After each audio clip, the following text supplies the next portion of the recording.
Okay, thanks for having us. I did not know we were the first panel that you've ever had. Kamyar heard me talk about this project a few weeks ago and wanted me to talk to this group about it. And I had to explain to him, I'm only its biggest cheerleader. What we really need to do are bring in some of the experts that have been on the ground working on this project and are really thinking about things going forward to come and talk. So we decided a panel would be best for this. My role is going to be to kind of lay some of the context, the description of the water resources, and what we do in this region, in particular, some of the indirect recharge that we have done and are looking at doing. And then I'm going to be followed up by Mike Wakeman, who's really been involved in a nearly decade-long attempt to establish this direct recharge program on the lower Cosumnes River. He'll be followed by Laura Folia, who has been really kind of leading the research effort. And it's really an important part about MAR. It's not enough just to put water on the ground. You need to understand what happens to it. We need to answer some of the technical questions about not only how is the basin responding to the volume of water, but with respect to water quality issues and such. And finally, we're going to hear from Gary Bardini, who's going to really bring in some bigger picture vision on where we could be going with MAR projects by better integrating flood into the picture.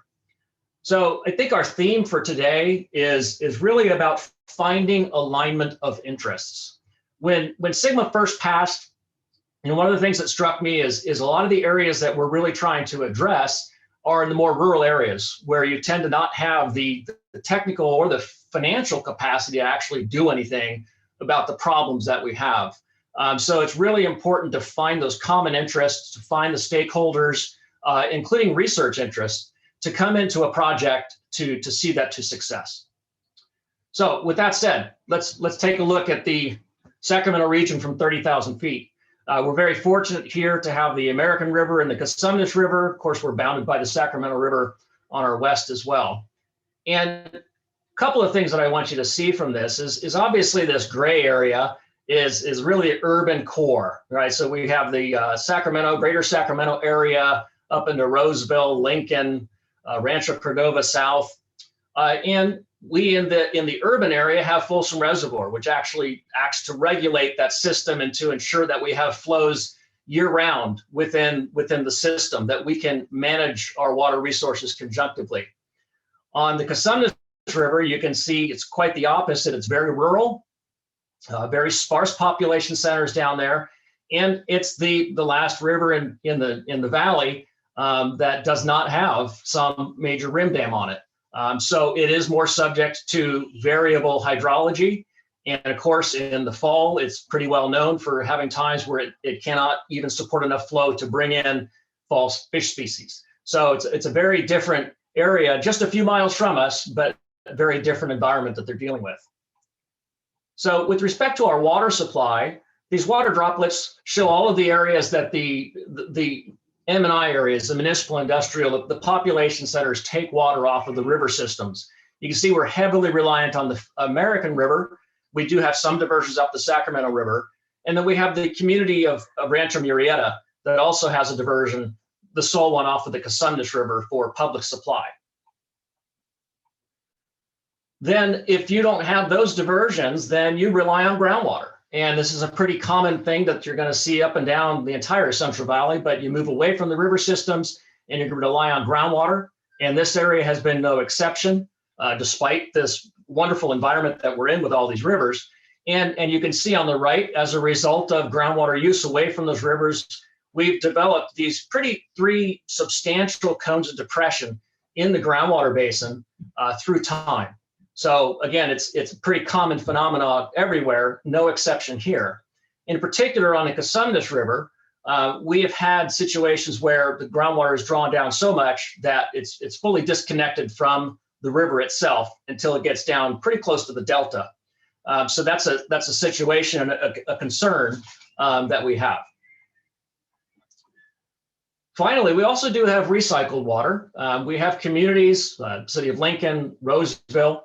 El Dorado Hills is pretty well known for being the first program to take a dual plumb system, basically, where they are supplying recycled water to front yard landscapes in the Serrano area.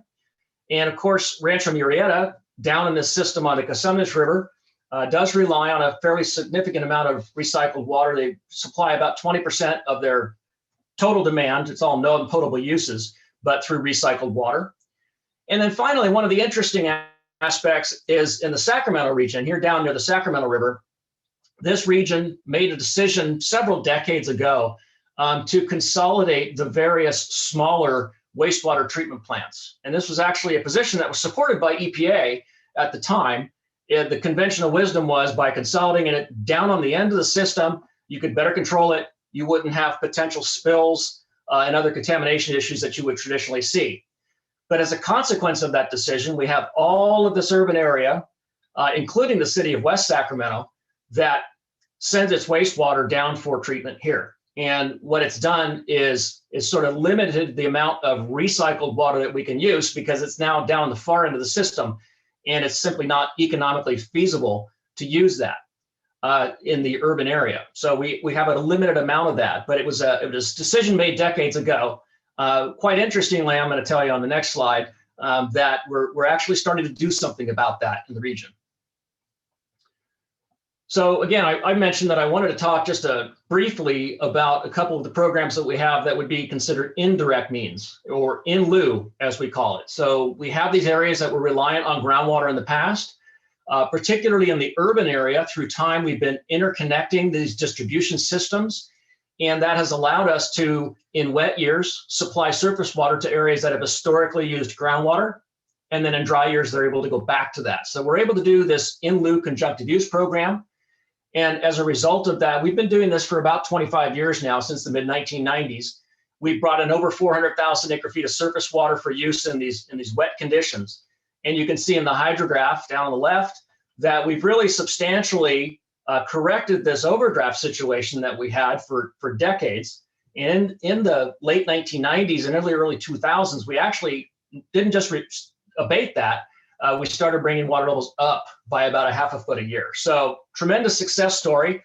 You can even see as we moved into the drought and we had recovery, the basin responded very nicely. Now, when I made this graphic a couple of years ago, I thought I was going to get a little more life out of this thing. But of course, here we are right back in the next drought. So I guess I'm going to start to relabel this thing and remind everybody that's the 2012 to 2016 drought now. But again, we can see the basin's been in great shape because of this in lieu recharge program in the North American and the South American, where we have the urban areas. So that's been a good solution there, but we still have to deal with these rural areas.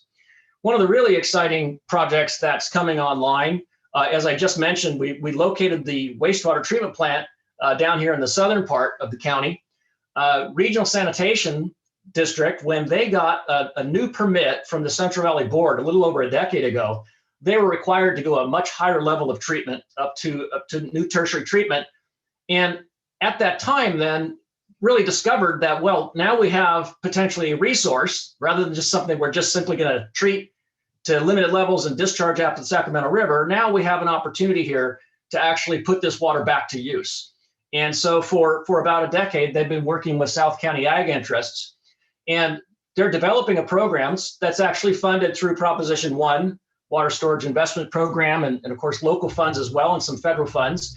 But they believe that they'll be able to deliver about 50,000 acre feet of recycled water to existing ag users that are currently using groundwater. This program is expected to increase groundwater levels by up to 35 feet. And this is all down near the Cosumnes River Preserve, for those of you who know the area, along Highway 99. Of course, that's really famous for its oak woodlands. So these improvements in groundwater levels, we believe, are really going to be supportive of that concept of supporting groundwater-dependent ecosystems. It also is going to directly support about 5,000 acres of riparian area, and of course, indirectly support that wetland habitat by increasing groundwater levels that support that area.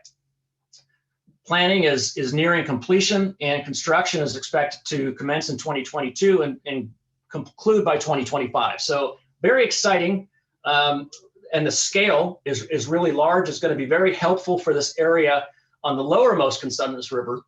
But really what we still have to deal with is up in this area that Mike's going to talk about in just a second here, where we still have very deep levels to groundwater overall, disconnected system. We still have a Cosumnes River, again, that runs dry in the fall. And so we're trying to figure out how to support that habitat in the future. So it's really important to start to address issues up in here through the more direct means.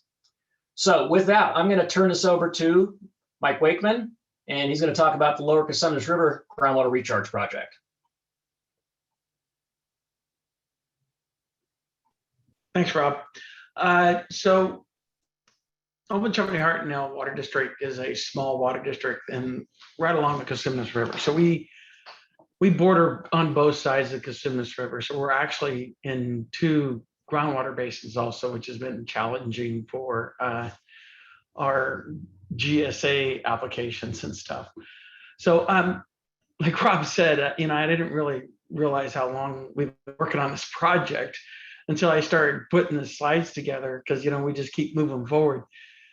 Started in 2011, where we got a Prop 84 Irwin grant. Worked with Rob to get it for the area. The original plan was actually to transfer some waters from Rancho Marietta, what you heard Rob talking about earlier, using some of their surface water rights, putting it on in some ponds, and doing some, major recharge within the areas. Well, we ran into difficulties, of course, as always, of, when it comes to transferring diversion points and everything else, and getting everybody to agree on, how much is the water worth, and, can this really happen? And then Rancho Marietta went through some changes in management. So that sort of dissipated. So, we had a couple of years there where we didn't know where were we going to get the water from. And then in 2015, when the state board adjusted their stormwater diversion permits and stuff, is when we thought, oh, this is perfect for what we want to do. But the property we were looking to put it on was no longer available. So then we revamped the whole idea of bringing some stormwater, floodwaters, and putting on vineyards. And so we went out, started going through the permit and EIR process, being one of the few people who actually have done a project like this before. It was quite an interesting experience, but it wasn't actually too bad. We did our EIR process to build the pipeline. We got it redesigned. But if you go to the next slide, Rob, one of the major challenges we had was dollars for construction. Our whole budget for a fiscal year is $160,000. That's our income for this small district. And so we have $1 million project here we're trying to put forward. And we got the grant, but it takes 3 to 6 months to get dollars for, to pay for it. And the guys in construction want to pay, 30 days. So we were really, at a conundrum. We approached different ideas. We approached different people about trying to get interim loans and those type of things like that.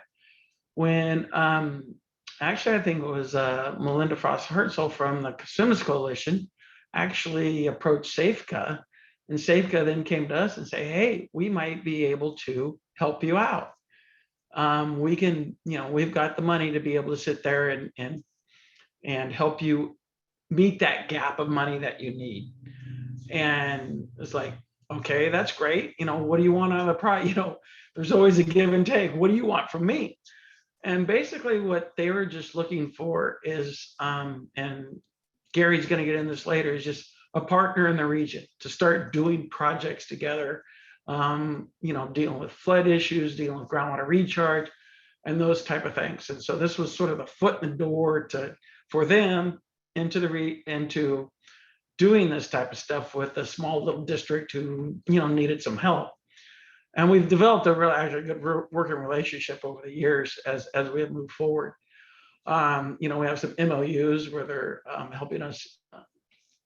They helped us construct this. They're helping with some of the research projects we're looking on in the river. Our next big hurdle and our big challenge was state water board permits. It wasn't. It's a temporary permit, so it wasn't too difficult. But we started 1 year. And, we're thinking, we can get through this process in a couple months. Well, that's never usually the case. And so the first year we applied for the permit, we actually put it on hold because there's no way we were going to get it before January. We started, I think it was in September. So the next year we started in July. We went through the permit process. And it was, they had some little staffing changes, as they always do in a lot of the agencies. It went okay, but for a small project, it took a lot of engineering and legal to get through that process. And, I know everybody has a, hoops to jump through, but again, for a small district, it starts getting expensive. I mean, we spend $20,000 on a project. That's a big chunk of our budget just on engineering and legal fees to get, relatively small amount of water. So we got through, and then so we started the project. Next picture, or next slide there, Rob. Started moving through the project, and we actually got water onto the fields last year.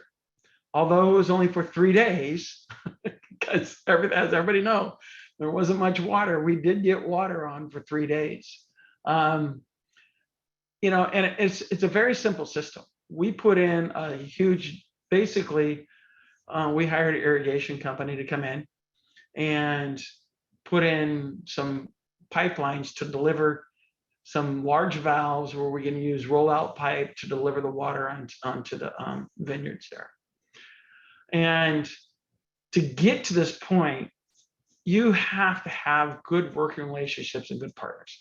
Cosumnes Coalition has been outstanding to work with us, been supportive of our project through the whole way.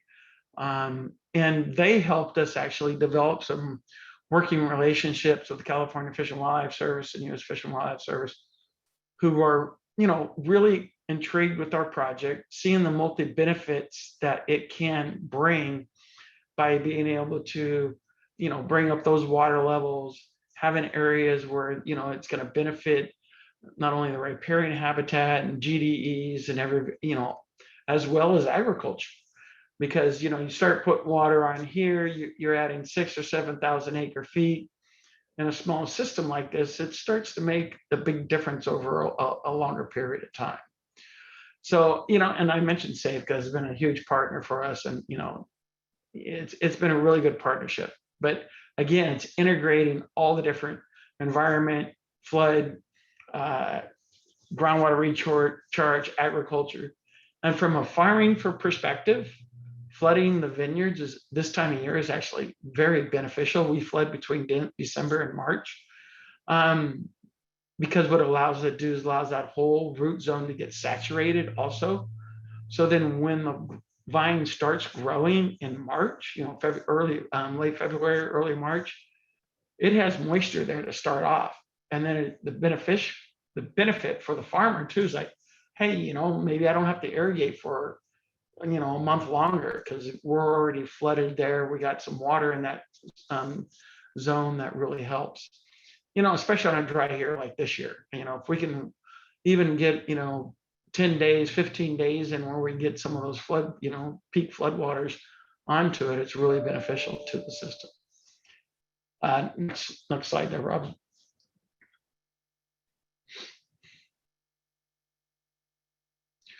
So a lot of the things we want to make sure is that all recharge projects are part of the GSP too. I mean, Sigma is becoming such a big thing, and a lot of the funding sources out there are, have to be tied to your groundwater sustainability plan. Since this is, this project is small, we have about 1,000 acres. We're working on it. We are looking to expand the project across the river. We are looking to make, for future funding sources to be able to do this, partnering with Safeco and some of their other plans that Gary's going to talk about in a little bit. So I can't stress enough of anybody who's on that, if you're looking to do some of these groundwater recharge projects, definitely make sure it's part of the GSP process, because then it puts it in the top of the line for those fundings. And I talked about the multi-benefit of the recharge and the GDEs and the flood. And within this area, since it is an undammed river, we do get surges.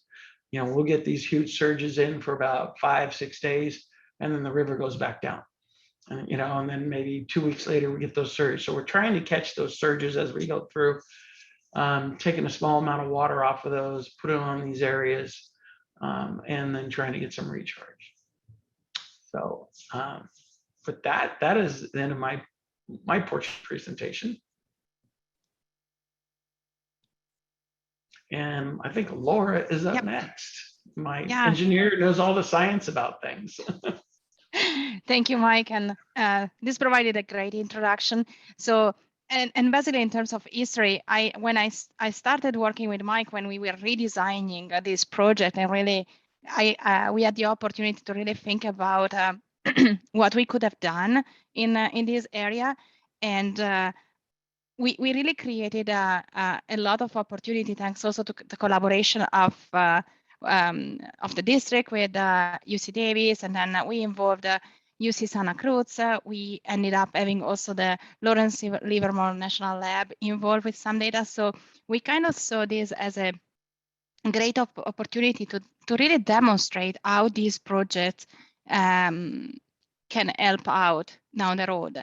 And it was really kind of an ideal situation in terms of getting all the data that maybe that will help us when we do the real big flooding sooner or later, maybe this winter, to really understand, okay, where is this water that we are applying going? How can we really see the benefit? Is it gonna be mostly a benefit for groundwater dependent ecosystem? Is mostly a benefit for storage? So we don't have yet the answers to all those questions, but the beauty of this research site is that we have a really extended data collection, and we have a lot of data that have been collected since 2018, 2019, and the plan is to keep collecting data also after flooding. As Mike said, we had a little flood this past winter. It was probably not enough to really answer all our questions, but it was a starting point. So far, just to give you, I want to talk more about the data that we are collecting as a part of after flooding, but just to give you an idea of what we are collecting right now, we have a number of continuous groundwater level and temperature sensor in monitoring wells and wells around the 2 properties. We have sensors that measure evapotranspiration, and those are located in 2 different parts of the vineyard. One part where we are not expecting to do any flooding, and one part where we are expected to have the flooding sooner or later, so we can see the difference in evapotranspiration because of the flood. Thanks to collaboration with UC Davis and UC Santa Cruz, we have soil moisture and infiltration data. We also installed 2 new stream gauges, and this came through the collaboration with SAFECA. And one of the 2 stream gauge was really useful for deciding about the flooding time this past winter. We are still calibrating the second stream gauge. So one is upstream of the recharge sites, and one is downstream. But we really saw, we also put these stream gauges online. So basically, at the time of the potential flooding, we could check the levels in the river continuously to see when it was a time for opening the pumps. And again, thanks to collaboration with SAFECA, we did a lot of geological and geophysical work, and I will give you a quick presentation later. And Lawrence Livermore is really helping us a lot with isotopes data, both in surface water and groundwater. And we hope that really once we have a good flooding, we will be able to compare data before and after flooding and see what's going on. And right now, what I can say is that we are really developing a solid understanding of baseline conditions. So we will be able to see, once we have a significant flooding, we will be able to see really what's the benefit and demonstrate this benefit. So regarding the 2021 flood that it happened in January 28 for about 3 days. So it was not that much, but that's all what this winter gave us. So we still took the opportunity. And the map here is for the downstream property that has been flooded for this winter. And the lighter blue actually shows the flooding that happened naturally through Deer Creek. And then the darker blue is the two stripes basically is actually the flooding that happened with Cosumnes water. So you see that actually we have a much larger portion that can still be flooded, and there was not enough enough water this past winter. But it was really good to test and see that everything was working, and we want to be optimistic. Next winter we can flood for more days. And I just want you to keep this in mind, because we will see from the results that it's going to be interesting to really try to understand what's the contribution that comes naturally because Deer Creek is flooding, and what is coming up, what that's happening because of flooding through the Cosumnes water.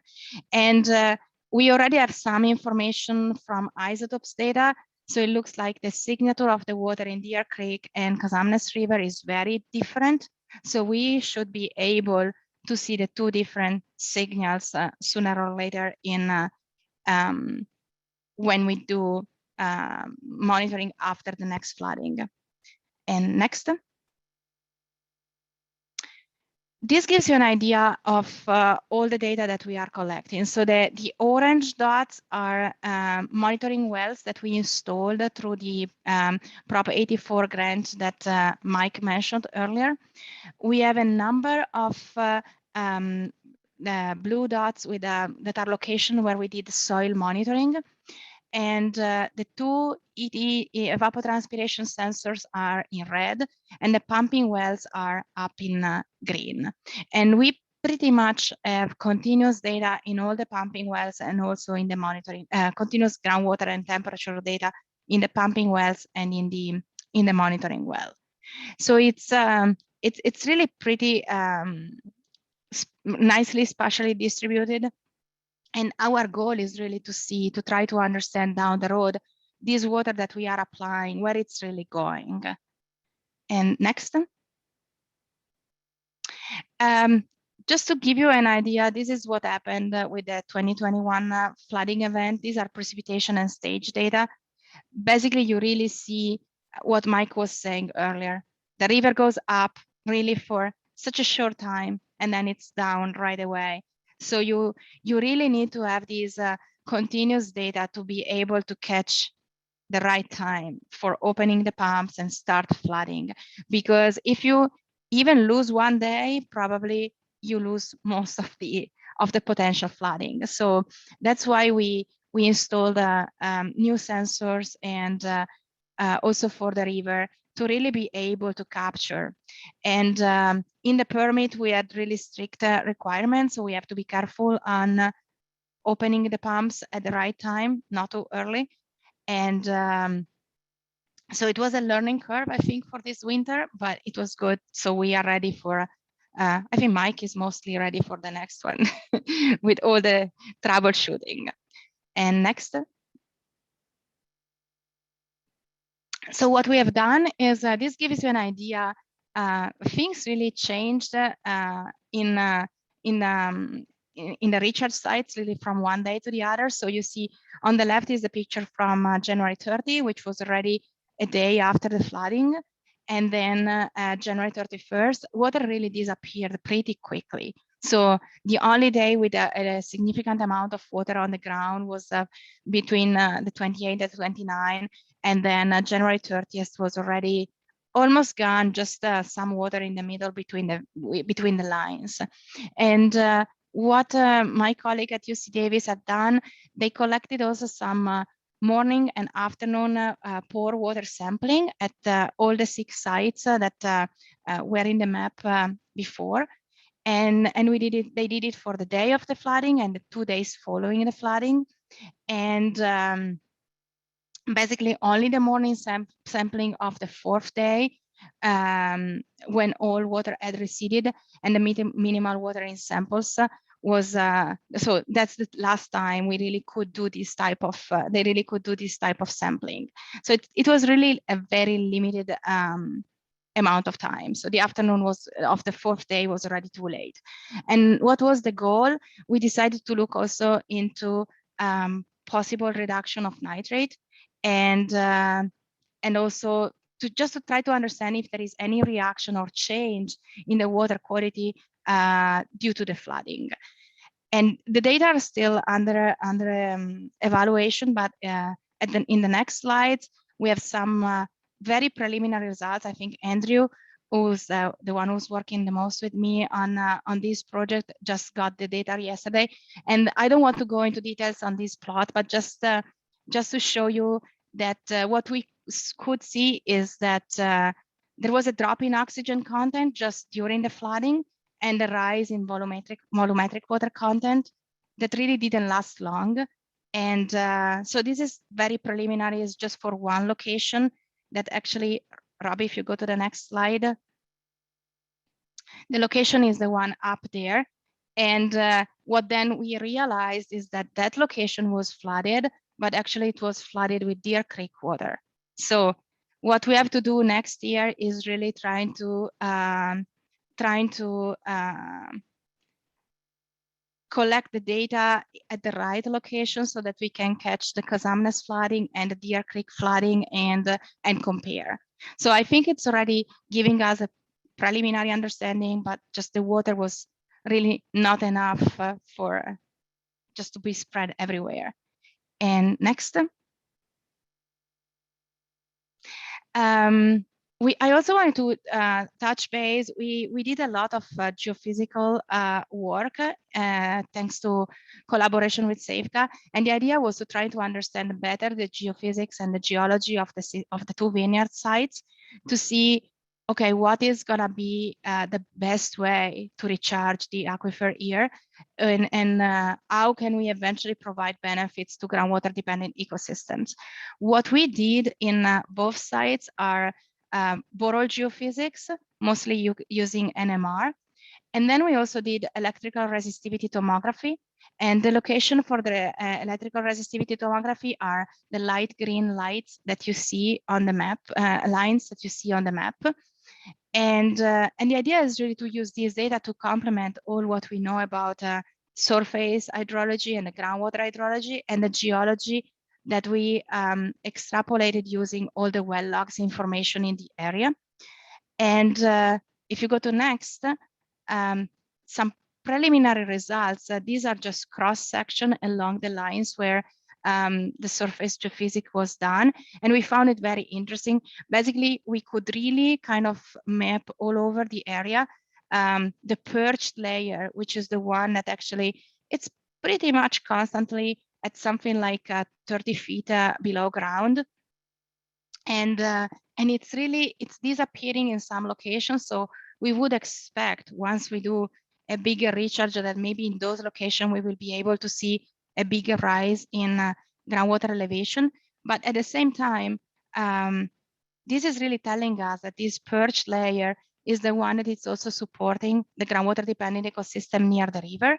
So, and it's really kind of a summary of the multi-benefit that Mike was talking about earlier.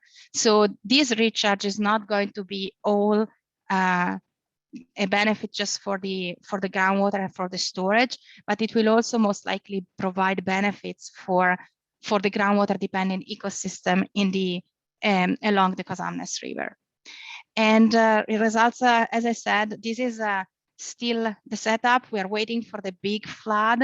Everybody is waiting for that. We were hoping to have it last winter. Again, we were pretty satisfied that we could test the system, but the idea, based on our preliminary calculation, there is way more water that we could throw on these sites, and without creating any trouble, and most likely it would infiltrate pretty quickly based on the data that we collected so far. And with this, I think this goes to Gary.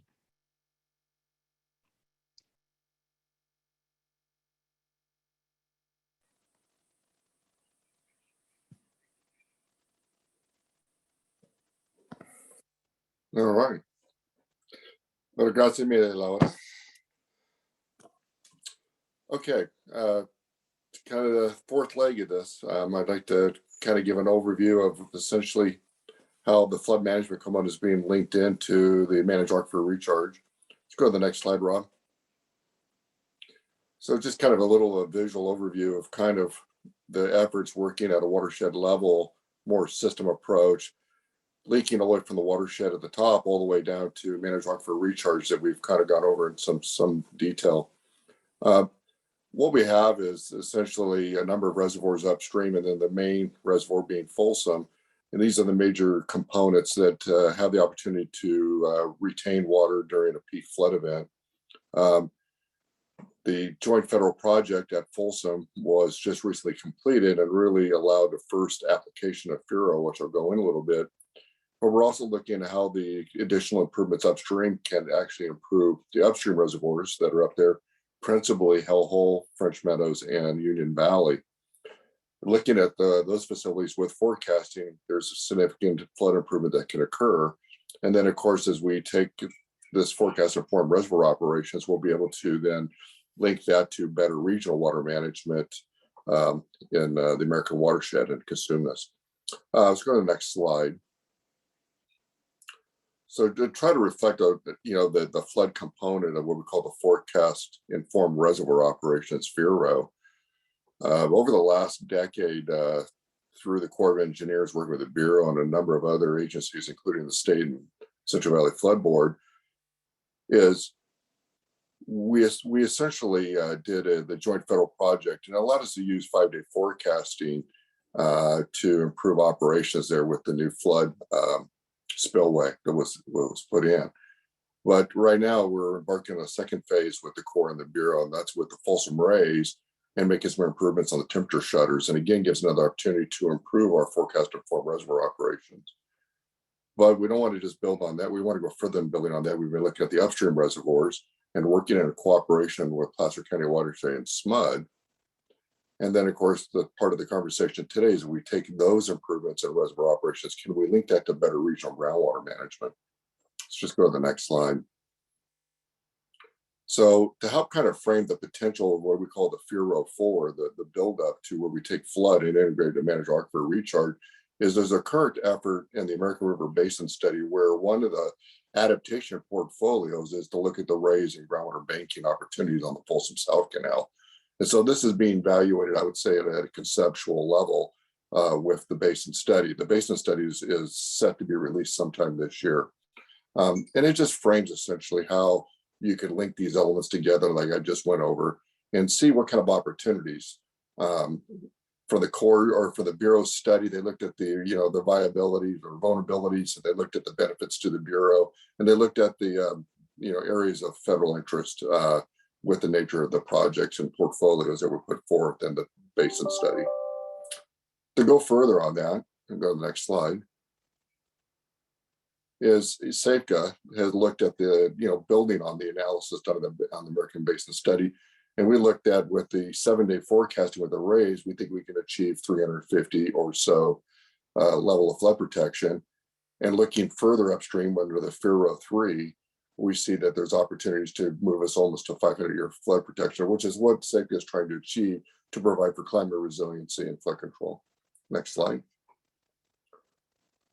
Kind of moving from the FURO, the forecast informed, to the managed aquifer recharge, we've been working regionally, as both Mike and Lauda and Rob have gone over, is we've been looking through and promoting not only just what I call the first 3 things in the LunchMAR framework in a lot of what I call the flood infrastructure part, but then also looking at how we do the managed aquifer recharge, which is in the darker blue, and then trying to get an idea of where we would want to go in the management of these from a broad benefit perspective, be it environmental, societal, or for the economics.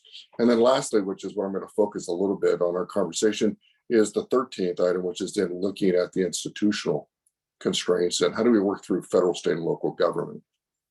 So I'll just kind of go to the next slide, Rob. So I thought for this talk, I would actually focus on what I see are the 5 principal elements that SAFCA has been promoting in the aspects of local, federal, and state policies and legal constraints. One thing we've been doing is looking at how to identify funding sources and budgets among all levels of government, and how do we make those available resources?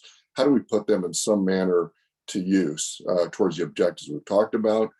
Then we went further to look at how we would work in the partnership agreements and how do you basically move those memorandums to foster the implementation from those fundings. And then you have to work through the cost sharing and some of the expenditure crediting that you do along the lines. These are some fundamentals we've been promoting. And then how do we handle benefits and long-term management are very key in this conversation. And then the one that I think is really the crux of our conversation is how do we handle regional implementation as we do it? The involvement of NGOs, working with the landowners, all the fundamentals. So you have regional led and then landowner supported in a lot of the efforts that we're talking about. So these are just some of the institutional constraints that SAFCA has been working with many agencies to try to basically build support that's finally needed so that folks want to see success of these types of complicated system-wide efforts.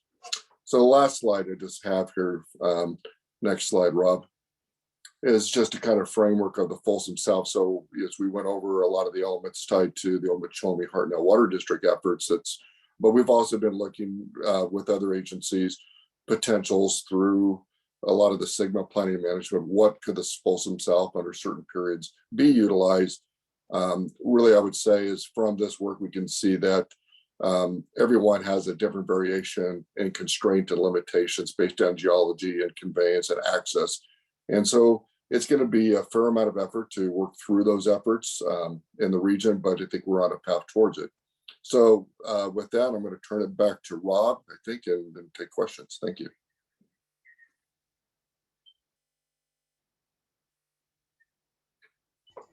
Yeah, I think we'll go ahead and actually turn it back over to Arit at this point. Yeah, thank you very much for your presentations, kind of looking at it through different lenses and different aspect of a complex issue. And I'm gonna turn to Jenny to see if we have any questions or if anybody wants to use the hand raise and just comment on the presentations or ask a question. We'd love to hear from everyone. We have about 10 minutes. Yeah, thanks for a great presentation. That was really informative. And I know I listed a bunch of questions. Chat has been quiet. Give folks a few minutes to add questions. I think it's a good thing when chat's quiet, because that means that people are really paying attention to the conversations that are happening live. So I do see a hand up from Jonathan. Please feel free to turn your camera, unmute yourself.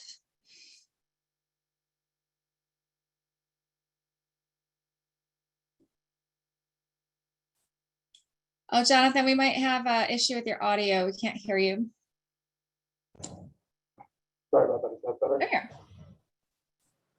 Is that better? Yep. Okay. Yeah, I was just first off, thanks. Very informative presentation. Thank you, everyone. I just had one quick question. Laura, you were talking about how in this specific instance, the vineyard you guys are analyzing, there is a perched aquifer. And I was curious when thinking about receiving funding from the GSA or looking at benefits more on a regional kind of district or agency scale. Is that something that would affect your ability to receive funding, knowing that maybe not as much of the water is percolating down to or infiltrating to a deeper portion of the aquifer, or how does that work? I actually think it's going to be, in a sense, it's going to be a benefit also in terms of getting funding, because we can really show that we have two different types of benefits. For sure, something is recharging the aquifer, but then thanks to this perch layer, which is closer to the river, we are also benefiting the groundwater dependent ecosystems. So it's really it's a win-win situation, because right now we are not able to say exactly what's the split, if it's really 50-50, or that's what we want to find out down the road. But for sure, we can already say that most likely there are these two types of benefits. So the GSA can really show that, okay, there will be a benefit for the actual groundwater storage, but there will be a benefit also for the river. Okay, thank you. Welcome. Yeah, and when we're talking, if you notice, the perched aquifer is like 40 feet down. Yeah, exactly, right, Mike. Yeah, and then so we know from what we're assuming that it's traveling sideways, and there's lenses all over the place, and some of our preliminary studies have shown there's like gravel lenses, sand lenses, where there's, you know, where it's going to move, but it's going laterally, then going down. So, you know, like Laura said, we got to figure out how much is going where has been some of our biggest questions in the area. Yeah, thank you. Thanks. How we've got a question from Betty Andrews. Can you provide some additional insight into what fishery agency concerns were and how they were addressed in considering diversion of river water for FloodMAR? Flows were our biggest concern along the Cosumnes River. We have a limited run within the Cosumnes River, so our permit actually allows us to pull, but as long as we cut off before March 15th is our big thing. If we want to go beyond March 15th, we have to we're investing in some fish screens on the pumps that we have there. So that's been the biggest thing. There's a flow requirement, 175 CFS. Is that what it was, Laura? I'm trying to remember. In the Cosumnes River before we can start diversion. So that was the biggest concern, was the migrating salmon out of the system in that March period. Great, thanks, Mike. Do you have any lessons learned to share with other interested implementers that are just starting out? And so is there a lessons learned or something you wish you would have known before you started the process and implemented your project? Patience. It's been a lot you know, I say that jokingly in many ways, but a lot of it is developing the collaborations and stuff, and also finding the right people to help you out as you move through the process. Because, you know, I mean, thank God Laura came on board when she did, because she really helped bring in other collaborators into the process. And I think that's key. But I've always, you know, I'm a farmer and I try to keep it simple and, you know, keep it simple, stupid. And a lot of people want to like try to over engineer things, you know, on some of these projects. It's like, you know, we're just flooding. We're trying to return things back to, you know, sort of a nature, but in a controlled fashion. So, you know, it's just like flooding on alfalfa fields with an alfalfa valve. So one lessons I would put out to the ag community, you know, when you put the new drip system in to save water, don't get rid of that old flood system you had in there, because you might use it down the road some of the day, because all of this area had a, you know, was flood irrigated back in the day. And, you know, that was all removed and put in drips to become more economical. Well, and more efficient. Well, we become more efficient, we also lose, you know, that ability to use that surface water to irrigate the crops, which then gives us recharge. So yeah, that would be some of my lessons learned through the process. I don't know if Laura has any. No, I think the power of this project has really been that we build step by step, and we really thought about all the possible interesting components. So we started earlier, and now we kind of have an idea of how the system is behaving. We are just waiting for again, we need the patience and wait for the real flooding. But I think it's important to understand that if we want to demonstrate that these projects are working, we need to have the right amount of data so that everybody will really fully grasp and understand what's going on. And also that we can show that the benefits are for many different parties, so that it's really key. Great, thanks. A question from the chat.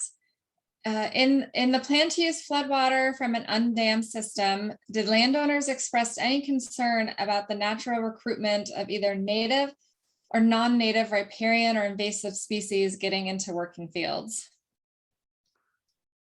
No, not really.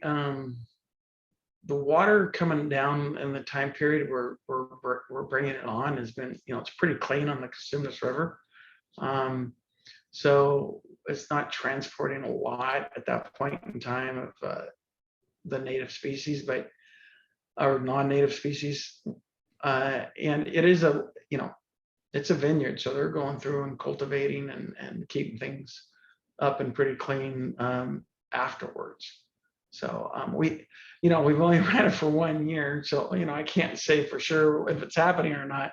But over I think over a couple year period through these test fields, it's gonna give us a better idea if we are transporting any of the non-invasive species or those type of species in the system. Thanks. I think we've got time for 1 or 2 more questions. What are your thoughts, and this is for all the panelists, on what it will take to scale up FloodMAR in the region, get more landowners involved? Any thoughts on scaling up at a watershed or district scale? Yeah, that's the plan. That's what Gary and the overall plan with Gary and with SAFCA and on with Chumney Hartnell Water District is to scale up largely. We are asking other landowners within the area. There's a couple other vineyard owners that have expressed interest in being able to participate in it. There is a property straight across from where this vineyard are that SAFCA, ourselves, and others are looking at. There's some conservation easements on it, but it might work really well for flooding also. So we're looking to expand, another couple 100 acres there. The amount of water that SAFCA is looking to put in the region is, large scale. So we got to be able to move it into those areas or, lands that we can do it. So the plan is to scale it up at a larger portion. Right next to this vineyard one, the property upstream, SAFCA actually purchased and is now owns it. We're entering into a management agreement where OHWD is going to manage the flooding on that. And we got grant monies in order to expand our system up into that area, up into that next parcel. So we are looking to expand and planning ahead for expansion. We need water, Mike, right? Yes. That's our. Yeah, the big thing is water, and like it was shown before, Cosumnes is so flashy. Mhm. We might end up having to put, our plan is to put a couple more pumps in too, so we could take, more water off during those flash events onto the system. But working to get some other waters of other, excess flood waters into the area is one thing we are definitely working on. Thanks. Gary, I see you unmuted. Were you hoping to share something? And I think that kind of it's working, like you said, those relationships so you can get projects or elements of projects to readiness.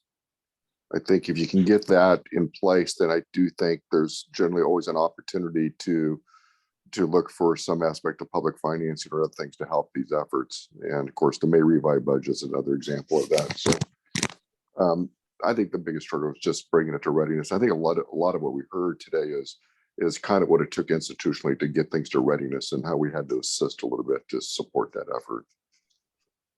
Over. Great, thank you. Well, it's 1:30, or I guess a little after 1:30. I'd like to thank our panelists for their great insights and information today. And I'd ask the participants to give a virtual high five or round of applause to our participant or our panelists. Thanks for joining us for the August LunchMAR. A couple announcements. We are reconvening at the end of August 31st, the FloodMAR network.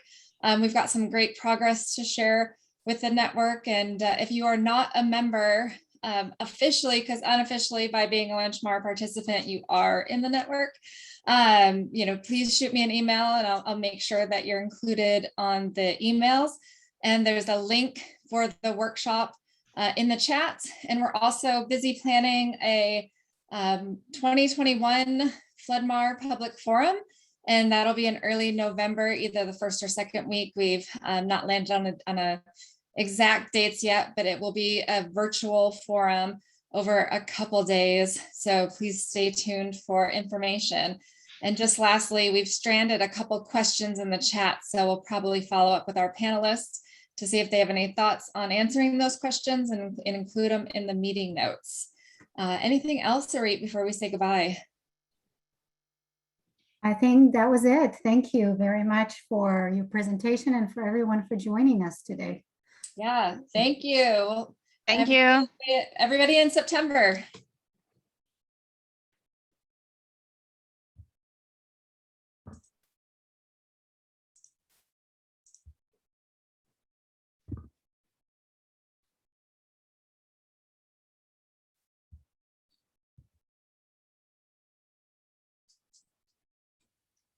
Thanks, Sarit.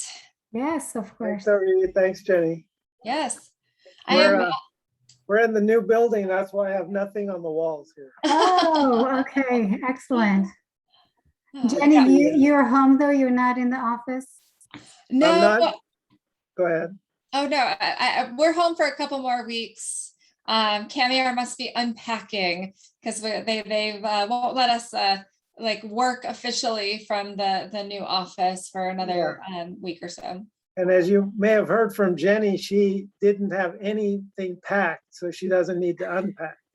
No, I travel light. She's truly electronic. I'm with you, Jenny. So does it smell like fresh paint? The stairwells, yeah.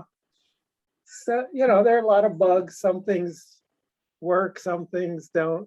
We'll have to figure it out. Of course, that's how construction works. Yes. That's right. Cammy, are you on the 7th floor? I'm on the 7th floor, yes. Yeah, most of our folks are on the 6th floor. So yeah. Hopefully you'll get to visit us in the near future, Ori. I'm looking forward to getting back to downtown, definitely. Yeah. Yeah. Yeah, I came downtown today to get my badge. And it's still a ghost town. I mean, every parking lot, every parking garage is maybe 10–15% full. There's still a majority of the state workforce working from home. Yep. Yeah. It's pretty shocking. I was at our office last month for a couple of meetings because our family was moving and I needed to be out. And there was something so nice about like being somewhere else for work and then coming home. I just felt like I was really working. Yep. So I'm looking forward to seeing your new digs. Yep. All right. Well, that was a great, interesting presentation. I think it was about the things that a lot of folks have been asking about. How do you go about doing this? So, yeah. I think this is definitely one that a lot of people will ask for the recording for. That's right. Yeah. This Okay. is good. It's Well, I'm coming. going to jump on that Tulare Lake webinar and see what that's all about. That partnership.